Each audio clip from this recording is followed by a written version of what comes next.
I'm going to tell about 2, 3 stories. I'm going to keep it real short. I remember my graduation. Speaker got up there, went on forever, blah, blah, blah, blah, blah, blah, blah, blah, blah. So I'm going to keep it short. Number 1, put God first. Put God first in everything you do. Everything that you think you see in me, everything that I've accomplished, everything that you think I have, and I have a few things, everything that I have is by the grace of God. Understand that. It's a gift. 40 years ago, March 27th, 1975, it was 40 years ago, just this past March, I was flunking out of college. I had a 1.7 grade point average. I hope none of you can relate. I had a 1.7 grade point average. I was sitting in my mother's beauty shop. They still call it beauty shops now? What they call it now? Yeah, I'll sit in the beauty parlor. I was sitting in my mother's beauty parlor, and I'm looking in the mirror, and I see behind me this woman under the dryer.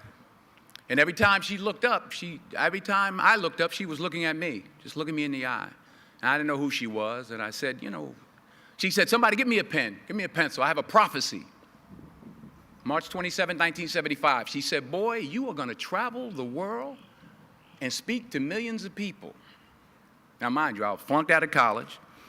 I'm thinking about joining the Army. I didn't know what I was going to do, and she's telling me I'm going to travel the world and speak to millions of people. Well, I have traveled the world, and I have spoke to millions of people. But that's not the most important thing, the success that I had. The most important thing is that what she taught me and what she told me that day has stayed with me since. I've been protected. I've been directed. I've been corrected. I've kept God in my life, and it's kept me humble. I didn't always stick with him, but he always stuck with me. So stick with him in everything you do. If you think you want to do what you think I've done, then do what I've done and stick with God. Number 2, fail big. That's right. Fail big. Today is the beginning of the rest of your life, and it can be very frightening. It's a new world out there. It's a mean world out there, and you only live once. So do what you feel passionate about. Take chances professionally. Don't be afraid to fail. There's an old IQ test, was 9 dots, and you had to draw 5 lines with a pencil within these 9 dots without lifting the pencil. The only way to do it was to go outside the box. So don't be afraid to go outside the box. Don't be afraid to think outside the box. Don't be afraid to fail big, to dream big. But remember, dreams without goals are just dreams, and they ultimately fuel disappointment. So have dreams, but have goals. Life goals, yearly goals, monthly goals, daily goals. I try to give myself a goal every day. Sometimes it's just to not curse somebody out. Simple goals, but have goals. And understand that to achieve these goals, you must apply discipline and consistency.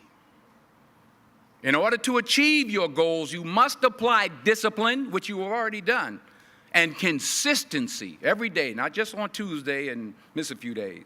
You have to work at it every day. You have to plan every day. You've heard the saying, we don't plan to fail, we fail to plan. Hard work works. Working really hard is what successful people do. And in this text, tweet, twerk world that you've grown up in, remember, just because you're doing a lot more doesn't mean you're getting a lot more done. Remember that. Just because you're doing a lot more doesn't mean you're getting a lot more done. Don't confuse movement with progress. My mother told me, she said, yeah, because you can run in place all the time and never get anywhere. So continue to strive, continue to have goals, continue to progress. Number 3, you'll never see a U-Haul behind a hearse. I'll say it again.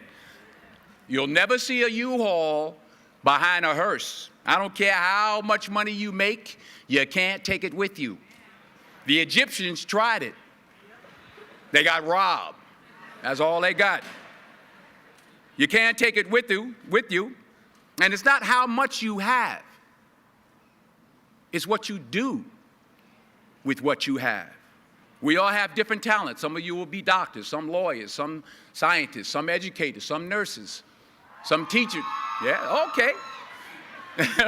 Some preachers. The most selfish thing you can do in this world is help someone else. Why is it selfish? Because the gratification, the goodness that comes to you, the good feeling that I get from helping others, nothing's better than that. Well, one or two things, but nothing's better than that. Not jewelry, not big house I have, not the cars, but it's the joy. That's where the joy is, in helping others. That's where the success is, in helping others. Finally, I pray that you put your slippers way under the bed tonight, so that when you wake up in the morning, you have to get on your knees to reach them. And while you're down there, say thank you for grace. Thank you for mercy. Thank you for understanding. Thank you for wisdom. Thank you for parents. Thank you for love. Thank you for kindness. Thank you for humility. Thank you for peace. Thank you for prosperity. Say thank you in advance for what's already yours. It's how I live my life. That's why I am, one of the reasons why I am today. Say thank you in advance for what is already yours. True desire in the heart for anything good is God's proof to you, sent beforehand to indicate that it's yours already. I'll say it again. True desire in the heart, that itch that you have, whatever it is you want to do, that thing that you want to do to help others and to grow and to make money, that desire, that itch, that's God's proof to you, sent beforehand already to indicate that it's yours. And anything you want good, you can have. So claim it. Work hard to get it. When you get it, reach back. Pull someone else up. Each one, teach one. Don't just aspire to make a living. Aspire to make a difference. Thank you.